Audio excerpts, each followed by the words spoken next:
Bonjour et bienvenue, vous écoutez Français tout doux.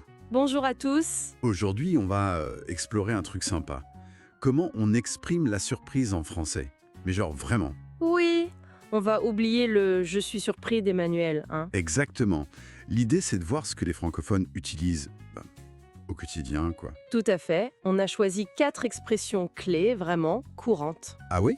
Lesquelles? Alors, ça alors, ensuite, j'hallucine, puis nom d'un chien, et enfin, la vache. Ah ouais, des poids lourds. Prêt pour cette exploration? C'est parti. Ok, alors, on commence par ça alors.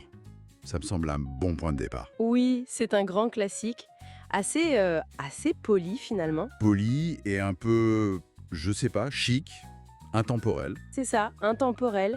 Il existe depuis plus d'un siècle, mais il marche toujours. Il exprime bien la surprise face à l'inattendu, mais sans en faire trop. Mhm. Ça reste contenu, quoi. Et du coup, ça passe dans pas mal de situations. Je vois bien. Par exemple, tu tombes sur un ancien prof que t'as pas vu depuis piou des lustres. Oui, bien sûr. Oh, Monsieur Dubois. Ça alors, quelle surprise. Voilà, c'est parfait ça. Ça marque l'étonnement, mais ça reste correct, pas trop familier. D'accord. Et on pourrait l'utiliser aussi pour un truc un peu répétitif, mais qui surprend quand même. Genre, La grève du métro. ah oui, classique. Ça alors, encore une grève? Non mais c'est pas possible. Là, il y a une pointe de lassitude avec la surprise. Ouais, je vois. C'est assez subtil en fait. C'est ça. Bon, ça c'est pour la surprise, disons, maîtrisée. Mais si on est vraiment bouche bée, Complètement abasourdi. Là on change de registre. carrément. Et on arrive à « j'hallucine ». Ah, celle-là. Oui, là c'est la très grosse surprise, l'incrédulité totale, tu vois, quand on n'arrive pas à croire ce qui se passe. Genre, tu ouvres tes résultats d'examen, le DELF par exemple, le diplôme officiel de français, et là, Et là, surprise. 19 sur 20. Non, j'ai eu 19, j'hallucine. C'est exactement ça. Ou devant le prix de l'essence, Oula, oui, tu regardes le panneau et tu fais « bah dis donc, j'hallucine, c'est pas possible ce prix ». c'est tellement ça. Par contre, niveau registre, on est d'accord, c'est pas pour parler au patron, hein. Ah non, clairement pas. C'est familier, très familier même.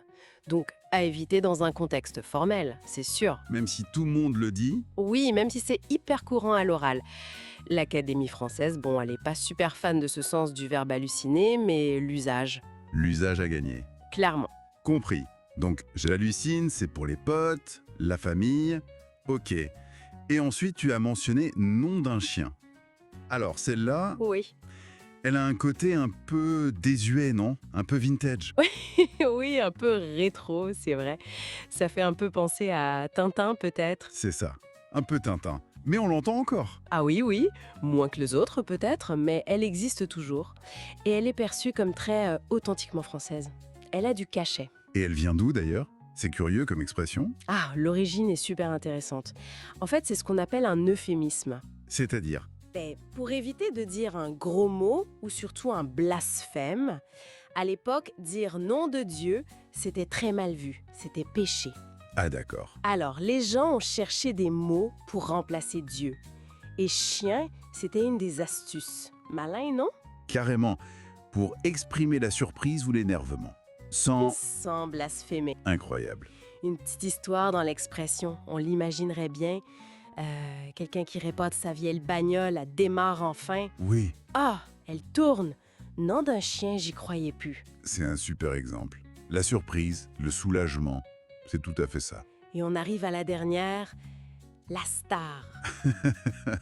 La star du familier, oui. La vache. Ou sa variante, oh la vache. Ah ben oui, serait là impossible de passer à côté. On l'entend tout le temps, partout.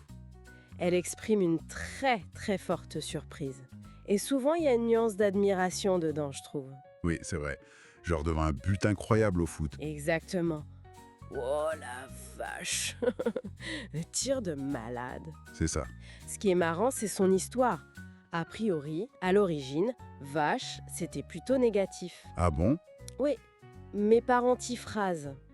Tu sais, quand on dit le contraire de ce qu'on pense. Oui, oui. Mais c'est devenu une exclamation pour dire que quelque chose est impressionnant. Souvent positivement, en fait. Donc la vache, ça veut dire waouh, c'est incroyable. En gros, oui. Mais attention, ça peut aussi marquer l'exaspération. Ah oui. Comment? Tu vois la queue au supermarché, elle fait 3 kilomètres. Ah oui, je vois très bien. T'arrives et tu fais « Oh la vache, il y en a pour 1 heure Ok, donc très forte surprise, positive ou négative, mais toujours dans un registre. ». Très familier. Absolument. Bon, si on récapitule rapidement. Alors, c'est le classique poli, pour une surprise contenue. D'accord. J'hallucine, c'est la grosse incrédulité, mais attention, c'est familier. Ok. Nom d'un chien, la touche un peu rétro-authentique. Et la vache, c'est l'exclamation populaire, très forte, très familière. Parfait. C'est beaucoup plus clair comme ça. Et franchement, connaître et oser utiliser ces expressions. Ah, mais ça change tout. Oui, ça rend le français tellement plus vivant, plus naturel. On sent qu'on sort un peu des sentiers battus de l'apprentissage. Exactement. C'est une étape pour s'approprier vraiment la langue, pour la faire sienne. Et ça ouvre une réflexion, je trouve. Laquelle? Et pourquoi autant d'expressions imagées, familières, juste pour dire « je suis surpris ». Qu'est-ce que ça dit de la culture, de la façon dont la langue française évolue pour capter ces émotions fortes du quotidien? C'est une super question pour continuer à creuser. Voilà qui conclut notre exploration du jour. On espère que ça vous a plu et que ça vous aidera à pimenter un peu votre français. Oui, continuez à écouter, à remarquer ces petites expressions autour de vous. Et n'ayez pas peur de les essayer, au bon moment bien sûr. Merci de nous avoir suivis sur Français tout doux. À très bientôt pour d'autres découvertes. Oh la vache, c'était vraiment sympa aujourd'hui. Allez, à la prochaine. Salut!